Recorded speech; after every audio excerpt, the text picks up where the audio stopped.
ప్రస్తుతం ఆంధ్రప్రదేశ్ పరిస్థితులు చూస్తేనండి, జగన్మోహన్ రెడ్డి గారు ఎప్పుడైతే నిరాహార దీక్ష చేస్తాను, ఒక సంవత్సరంన్నర తర్వాత నేను ప్రజల్లోకి వస్తాను, అక్కడి నుంచి పాదయాత్ర చేస్తానని మొదలుపెట్టారో అప్పటి నుంచి ఒక ప్లాన్ ప్రకారం జరుగుతున్నాయి అన్నీ కూడా. అంటే నెయ్యి కల్తీ కూడా వచ్చింది.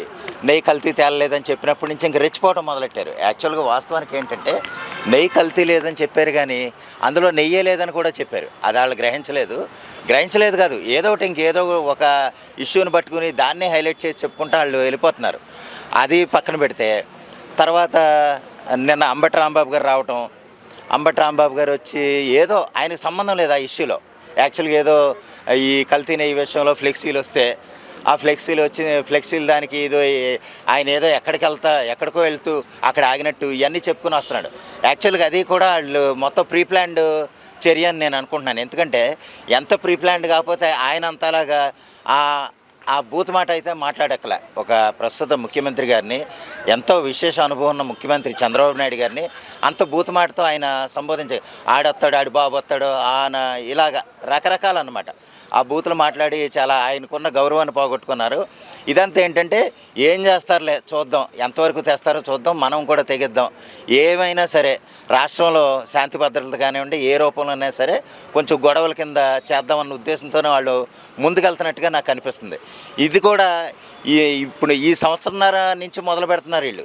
మొదటి నుంచి కూడా చేస్తే అదేదో కొంచెం ఒక మామూలు ఒక ఆపోజిట్ పార్టీలో ఉన్నారు కదా, లేదా ఇది ప్రతిపక్షంలో ఉన్నారు కదా అని మనం అనుకోవచ్చు. కానీ ఏంటంటే వాళ్ళు ఆవ్యూతో లేరు.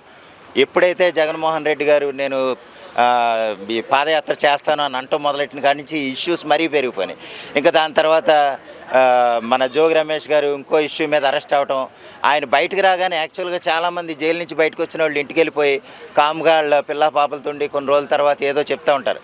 కానీ ఏంటంటే ఈయన ఏంటి ప్రత్యేకంగాను వెంటనే బయటకు వచ్చి లోకేష్ సమాధానం చెప్తాడా, ఇది ఎవరు సమాధానం చెప్తాడు, నాకు కావాలనే వీళ్ళు నన్ను అరెస్ట్ చేయించారు, వీళ్ళు ఒక వ్యక్తిగతంగా నేను ఏ పాపం చేయనోడిని ఏ తప్పు చేయనోడిని నన్ను ఈ విధంగా చేశారని ఆయన జోగి రమేష్ కూడా రకరకాల వ్యాసాలతోనూ లేకపోతే విన్యాసాలతోనూ ఇంకా మాటలతోనూ వాళ్ళు ఎంత రెచ్చగొట్టు మాట్లాడుతున్నారు అనేది మనం ప్రత్యేకంగా చెప్పక్కల. ఈ విధంగా ఏంటంటే ఒక స్ట్రాటజీ ప్రకారం ముందుకెళ్ళి ఏదన్నా వీళ్ళు ఫర్దర్గా చేద్దాం అనుకుంటున్నారా లేదనేది తెలీదు.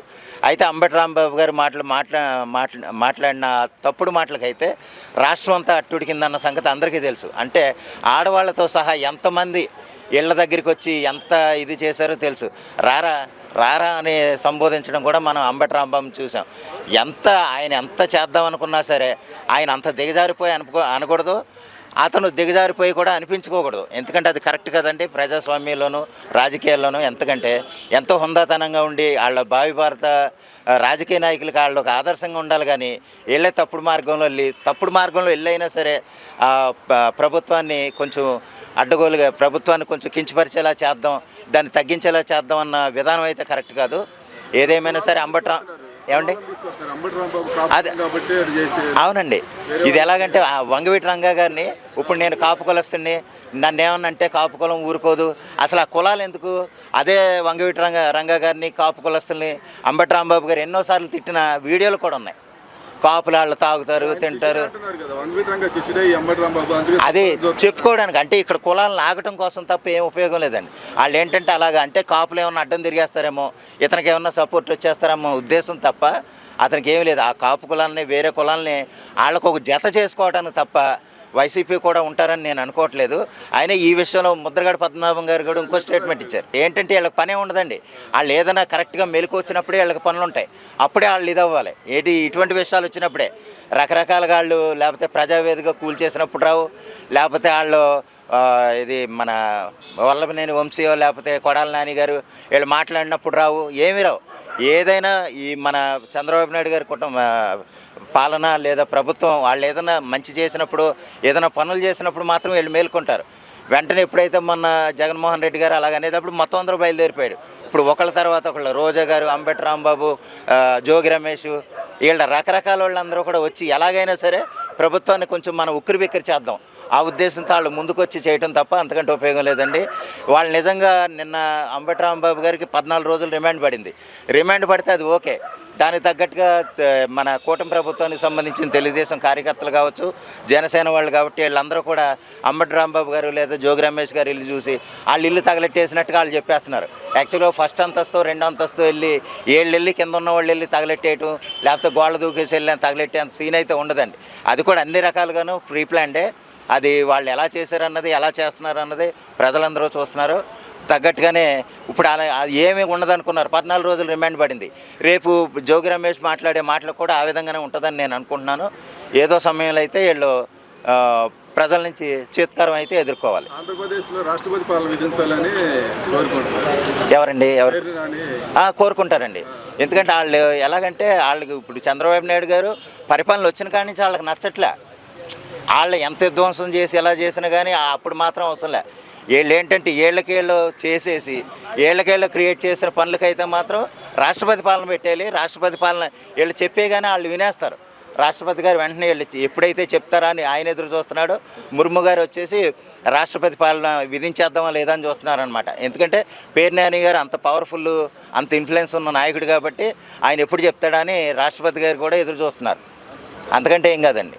ఎందుకంటే ఏమీ అవ్వదో, వాళ్ళు ఏదో తాటేకులు ఇప్పటికి ఏదో ప్రజలు చూస్తున్నారు. ఆ సంగతి వాళ్ళు మర్చిపోకుండా ఉంటే చాలు. అంబటి రాంబాబు వాళ్ళ అమ్మాయి కూడా పవన్ కళ్యాణ్ స్పందించట్లేదు, ఏమైపోయాడు అని అడుగుతుంది.